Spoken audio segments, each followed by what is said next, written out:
It was a quiet morning in the vast mansion of Victor Langston, a billionaire known for his steel heart and unshakable pride. The golden light of dawn poured through the tall French windows, brushing over the marble floors and grand chandeliers that glimmered above like silent witnesses to a man who had everything except peace. Victor had built his empire from the ground up, earning wealth that stretched across continents, yet he'd long forgotten the warmth of a simple smile. His world was built on contracts, rules, and trust no one.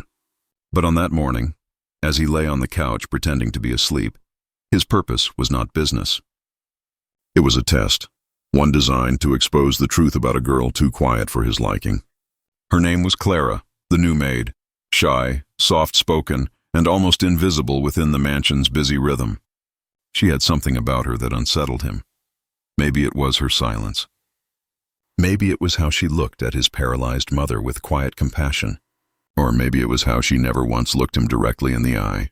If you believe in kindness, second chances, and the power of unseen goodness, please take a moment to like, comment, share, and subscribe to Silent Stories, because today's story will remind you that sometimes the smallest hearts carry the greatest strength. That day it started like any other. The air smelled faintly of lais from the vases the maids arranged every morning, and the clock chimed 8. As Clara entered the drawing room, she moved with care, almost afraid to make a sound. Her uniform was neat, though a little worn at the edges, and her hands trembled slightly as she began cleaning the table near where Victor slept. On the polished would lay a few crisp $100 bills that Victor had intentionally left scattered, bait for temptation. He'd heard rumors, small whispers among staff, that someone had been taking small amounts of money. He didn't know who, but his instincts told him to test the quiet one. He thought she was weak, shy enough to slip a note or two when no one was watching. Clara's eyes landed on the money, and for a moment her breath caught. Her hands froze mid-air as the soft breeze from the open window brushed against her face. Her reflection shimmered faintly in the polished surface, and for a heartbeat, Victor could almost feel her thoughts racing. He kept his breathing steady, pretending to sleep, curious to see what she'd do. But what happened next made his chest tighten in ways he didn't expect. Clara slowly gathered the bills, not to pocket them, but to straighten them carefully and place them neatly in the center of the table. Then she did something that shattered the cold walls of Victor's heart. She pulled out a small crumpled envelope from her apron pocket. It was sealed, old, and worn around the edges. She hesitated before placing it beside the money. Her hand lingered over it, trembling slightly before she whispered under her breath words too soft for Victor to catch. Then she stepped back, her eyes glistening, and quietly resumed dusting the nearby shelf. Victor waited until she left the room before sitting up and reaching for the envelope. It was addressed to him, handwritten, simple, for Mr. Langston. Inside were two things, a small folded note and a faded photograph.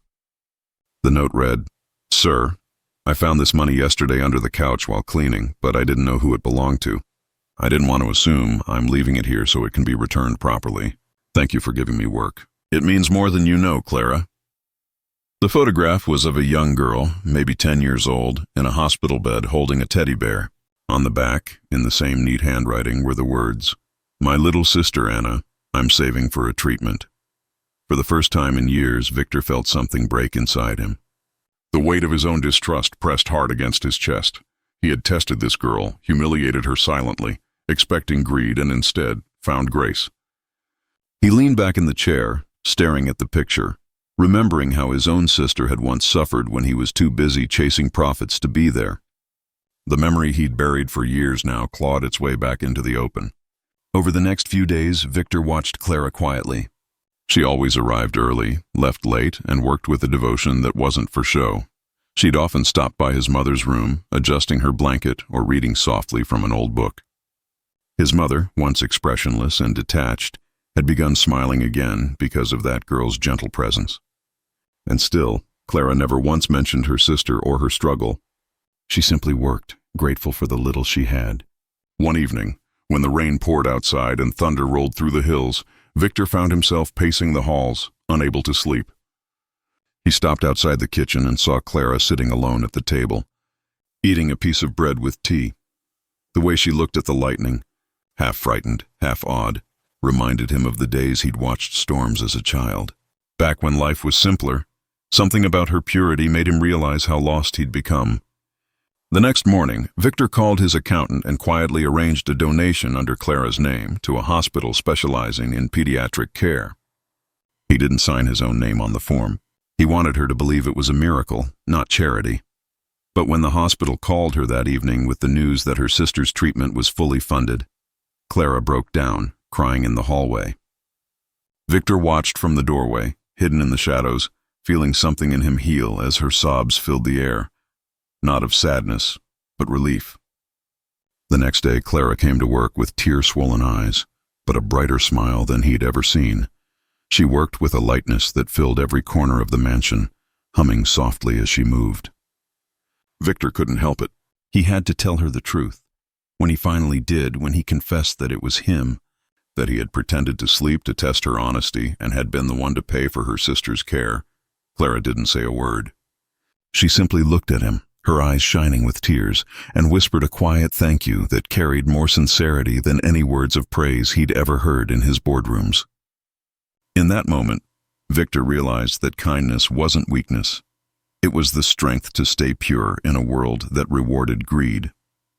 He learned that trust could be born not from power, but from humility. From that day on, the mansion changed. The flowers seemed brighter. His mother laughed again, and the air carried a warmth that had long been missing. Clara stayed on, not as a maid, but as a part of something bigger, an unspoken reminder of humanity's quiet power. If this story touched your heart, or reminded you that kindness can change lives in the most unexpected ways, please take a moment to like, share, and subscribe to Silent Stories, because stories like these deserve to be heard. And before you go, tell us in the comments below, what would you have done if you were in Victor's place that morning?